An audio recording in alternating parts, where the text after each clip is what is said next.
Hi everyone, welcome back.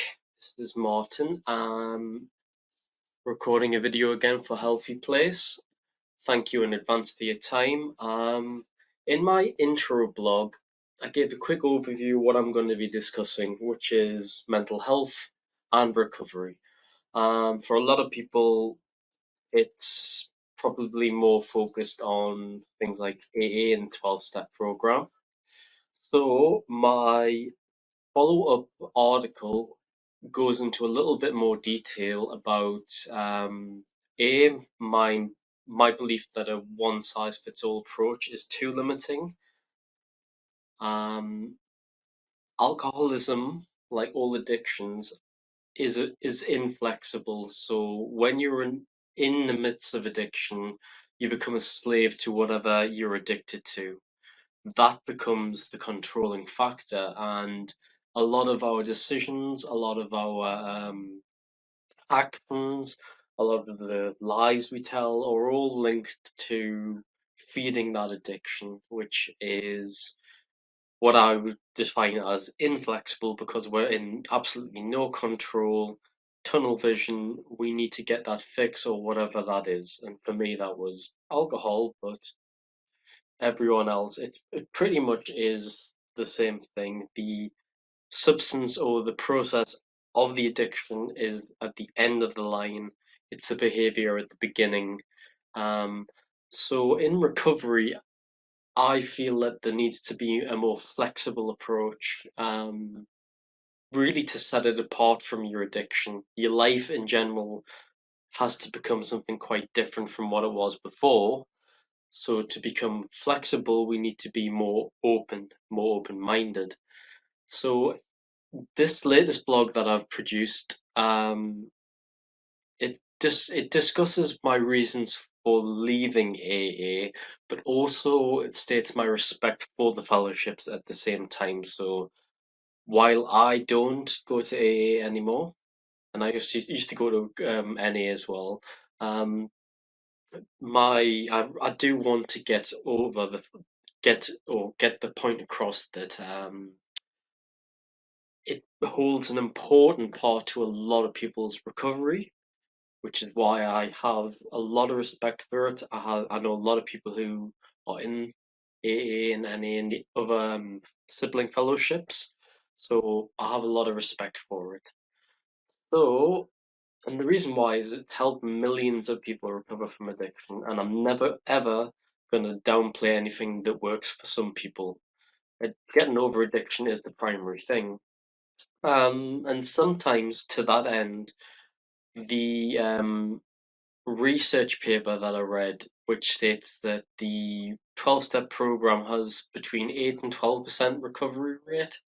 A lot of people sort of look at that as a bad thing, saying that, obviously those are quite minimal figures, but for me, the data set or the catchment of what they're actually recording must be absolutely massive because we're talking about the AA and various other fellowships. You can't really go to many towns or cities globally without finding a meeting.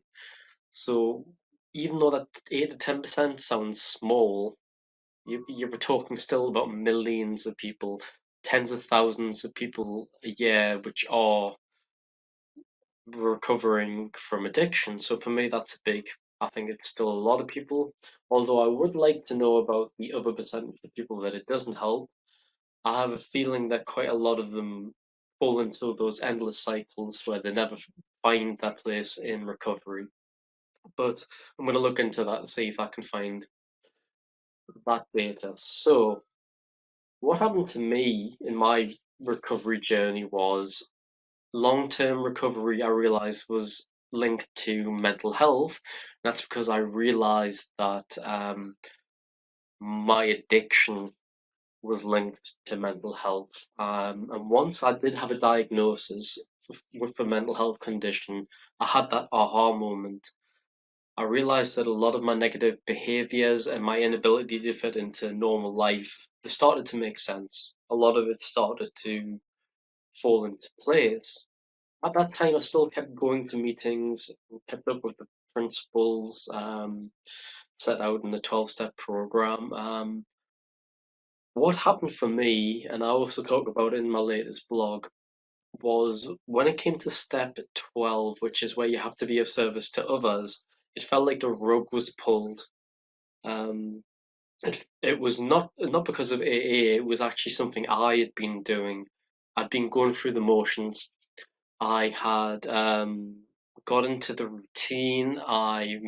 Made friends in the fellowship. I went to meetings. I liked my sponsor a lot. But when I realized that I had to take the teachings of AA and go and bring someone else for recovery, I panicked. Something became obvious that I was literally just going through the motions, as I mentioned, and I actually realized that it wasn't really underpinning my recovery. It was mental health. And from that point on, it marked the beginning of my relationship with AA. I didn't really last long after that. I might speak about in a little bit more detail, but for me, um, there was various reasons why it no longer worked for me. But doesn't mean it won't work for someone else, which is brings me back to the point of a one size fits all recovery. Just because I'm saying that it didn't work for me, I don't prescribe that for other people. Um, in a future blog, I'm going to discuss my very first impressions of AA, which were very wrong-headed. Was still very much caught in that inflexible addict mind. Um, but my truth is, the fellowship was immensely helpful, especially in the early stages of my recovery. But it eventually felt like I was treading water. I needed to focus on mental health improvements for me to get to the next level.